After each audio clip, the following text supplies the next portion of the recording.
Welcome back to a new video, starting it in a very classy way.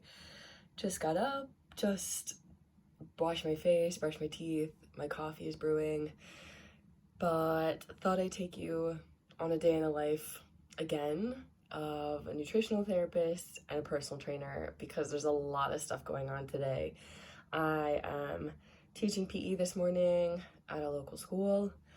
I'm teaching class tonight, my own classes that I run, and I've also got some clients today as well. So there's a lot going on, and I thought I'd just take you along for the ride.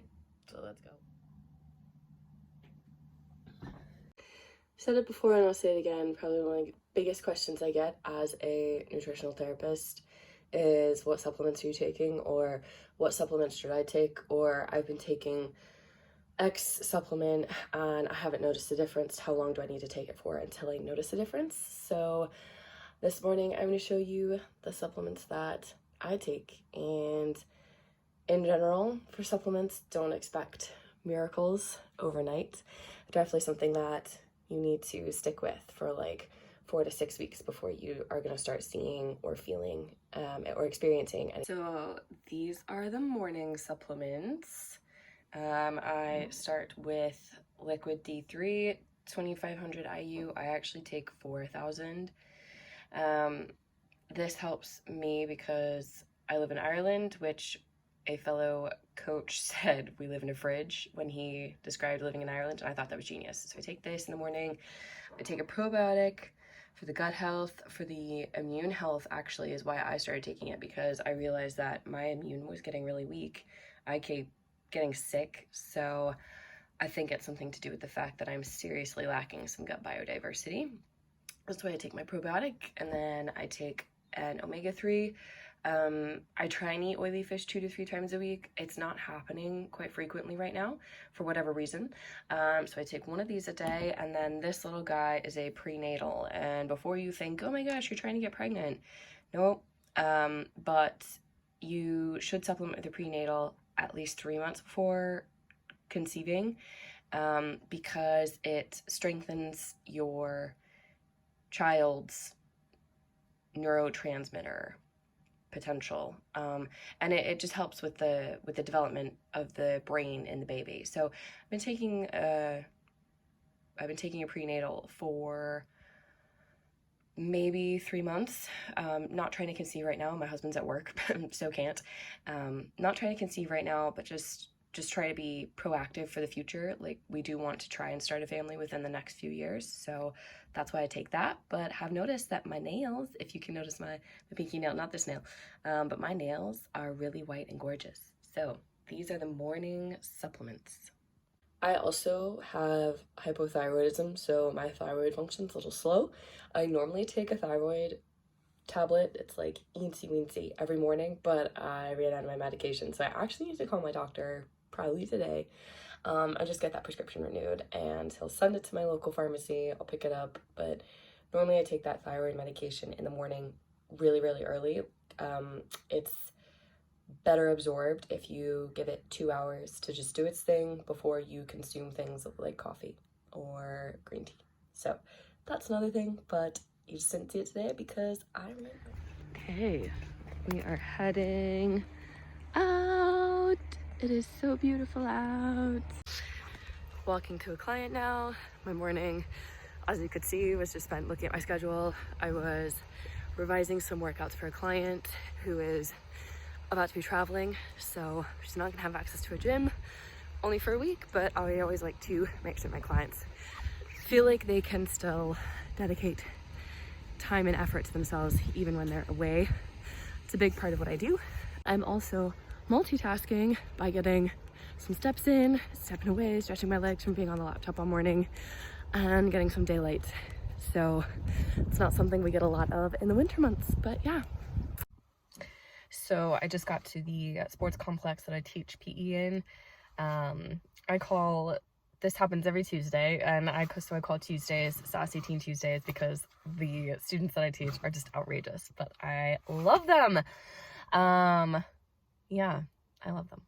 I started this, I think I've been doing this for 3 years, but it's been really nice, and actually, like, definitely a good reminder to me of like what actually matters in your health and wellness. And like, I think it's really hard working with teenagers because they're so impressionable, and with all the stuff that we have on social media, like influencers and, you know, like people who are really passionate about wellness and really passionate about sharing like what works for them in terms of like how to be at their healthiest weight or to have the most energy and stuff like this. Like, it's easy for somebody who is like 15, 16, 17 to look at what somebody else is doing and say, oh my gosh, well, if I do this, like, I'll have the same results. And then it can lead to like scary stuff like disordered eating and all that. So I try with my students to just like be realistic, and I definitely try teaching them like they're already adults.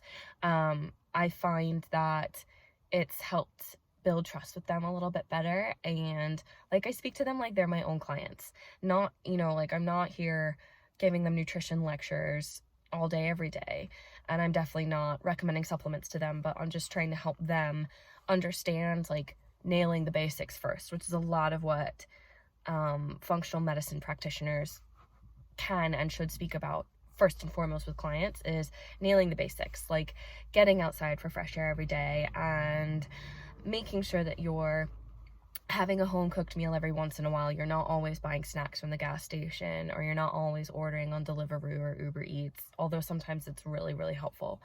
You know, making sure that you're getting good sleep and you're not on TikTok trying to put yourself to sleep. Like, trying to get teenagers to understand that, I think, helps set them up for success way more in advance than like people who are in their 30s and 40s now trying to get a handle on health. Like, if you can do that at 15, 16, 17, just imagine how much easier it's going to be when you're 35, 38, 42, that kind of thing. And speaking of basics, I am running a 4-week winter wellness challenge.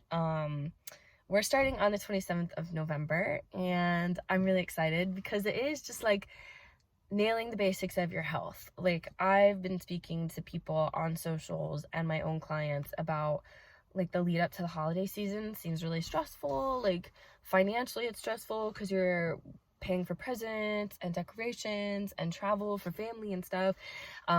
It's stressful socially because you've got all the work nights out, the brunches, the stuff like that, and then you're just tired because it's the holiday season and you just want to embrace that as much as you can.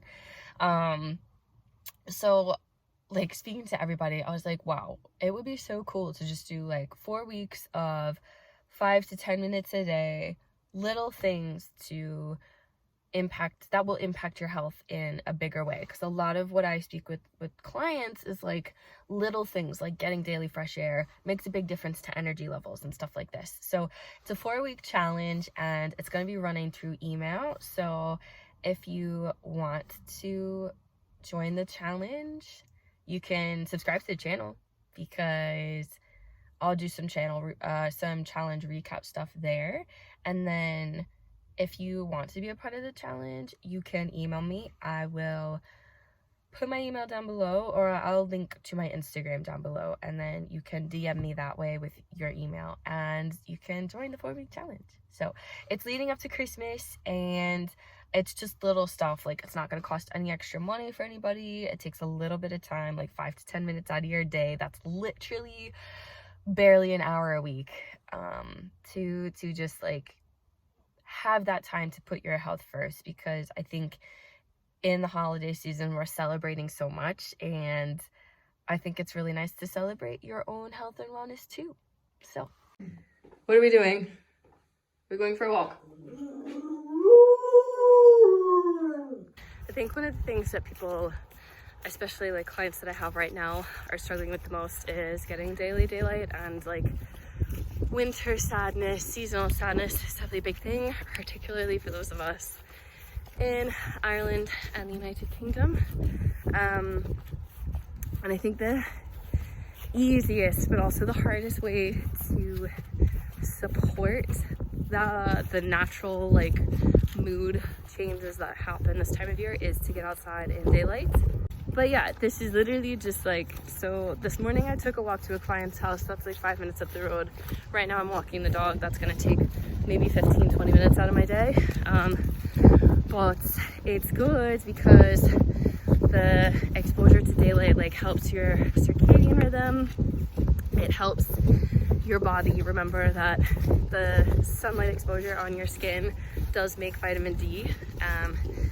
And yeah, it's just nice to just take a breath, even just to like step outside in the back garden and have like an afternoon, like a few sips of your afternoon tea and then step back in and get back to your laptop can be really helpful. And this is something that we're gonna touch on in the 4-week challenge. Part of it is gonna be a week where you're going to get daily daylight. That's going to be one of the weekly tasks for the challenge, just to see and then to notice, like, does it help your mood? Does it make things better? Does it make things worse? Do you love it? Do you hate it? It's all just helping give insight into like what health wellnessy practices suit your body and your day. Like, your health and wellness should not consume your day because we just don't have time for that. That is going to be part of the challenge, is daily daylight. So gonna finish walking Jake and then probably do a bit of strength training for swimming, and then I'm gonna take my lunch back to my laptop.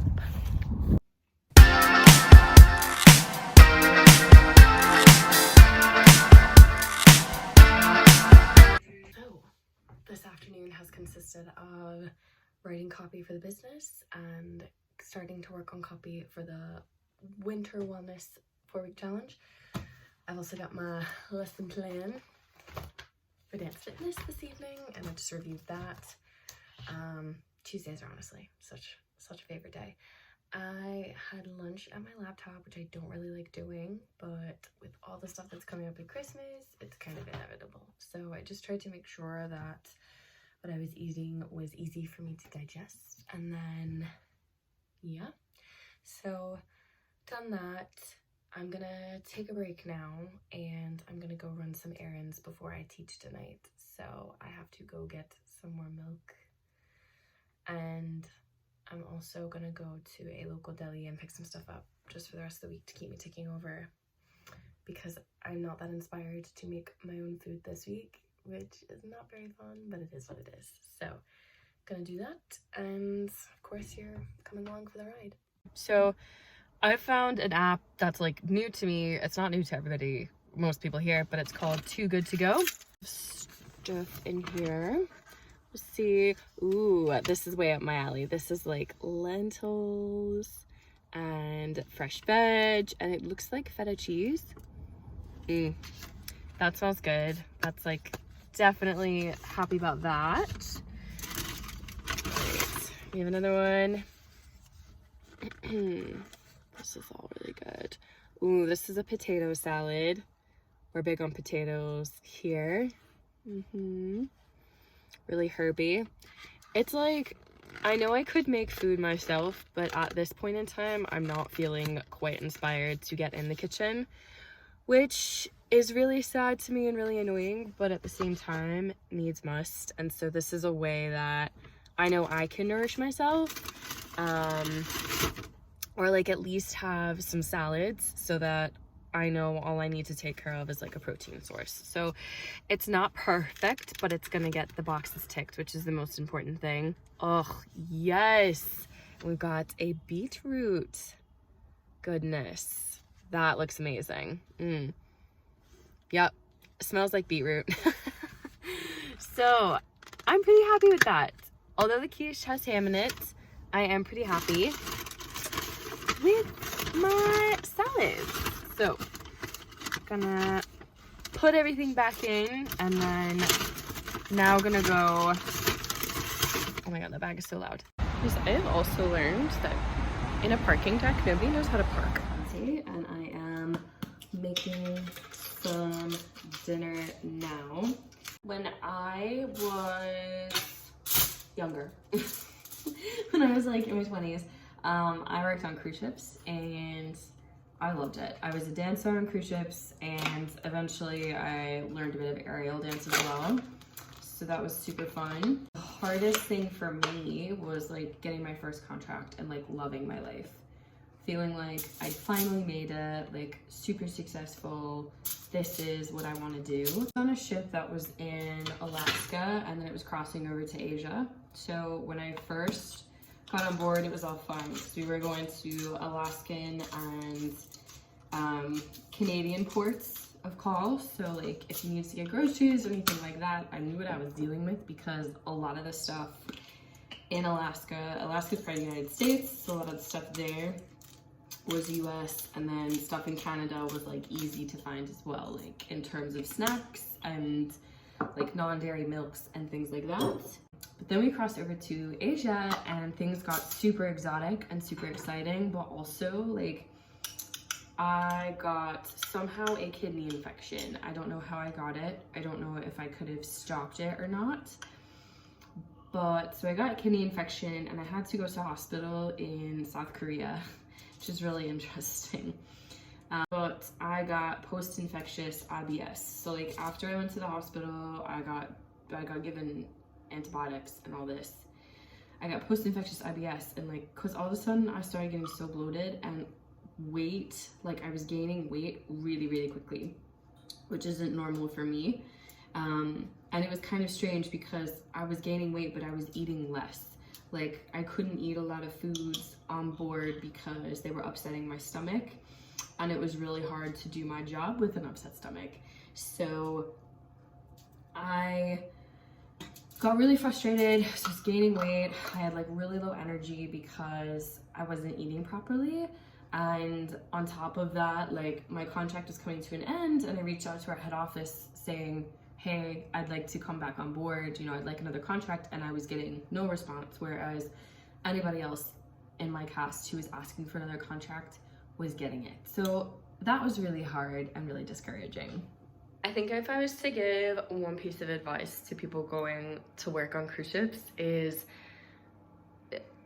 do like an allergy or intolerance testing. Like if you have any sort of suspicion that you might be intolerant to something or allergic to something, get it tested before you go on board, because it'll make your life so much easier. I have 2 clients right now who work on ships, and it's definitely challenging as a practitioner because even the ships have changed so much since I was on them a few years ago, and helping people to learn like how to feel best in their body and how like weird foods can go together but serve the same purpose is what I really try and help people thrive off of.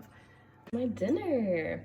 So the zucchini and the salmon from the oven, and then I picked 2 of my salads from Too Good To Go, and this is gonna feed me for class. Saw it here first.